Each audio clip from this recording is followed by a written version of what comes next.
Да, се наоѓаме во Идомени. Веднаш позади мене е граничниот камен 59.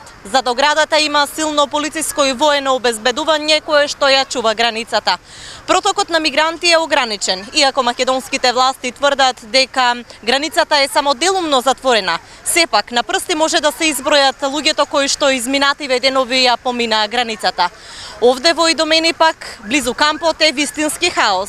Во следниот прилог да погледнеме што се случуваше утрово во кампот каде што има приближно 15.000 бегалци.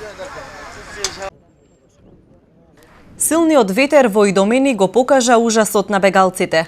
Неподносливата реја од купиштата ѓубре што се истурени непосредно до шаторите ја проширија тажната вистина за илјадиците луѓе на отворено.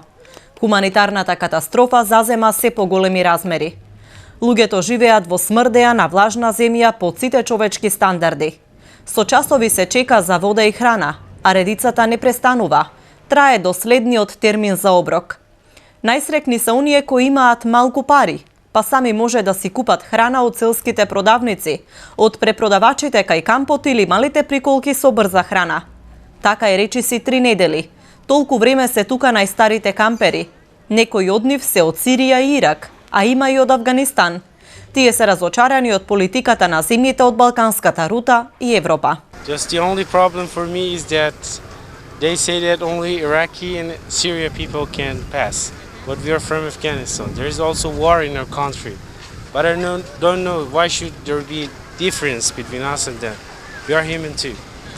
You come from Afghanistan or you was in the other country before come here?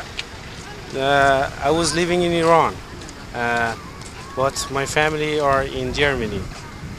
But I'm locked here. I cannot pass. I have to join them. How long are you here? In Greece it's about 12 days.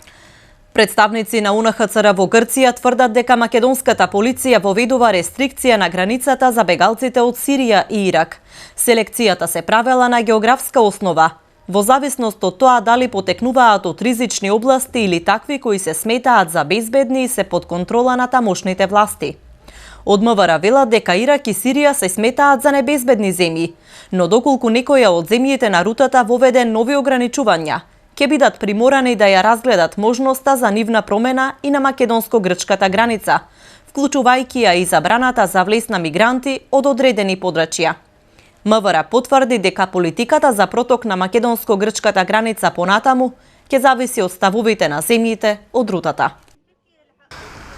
Да, од прилогот можевме да видиме каква е ситуацијата во моментов во Идомени, но според некои проценки бројот на луѓето кои што пристигаат овде и понатаму расте.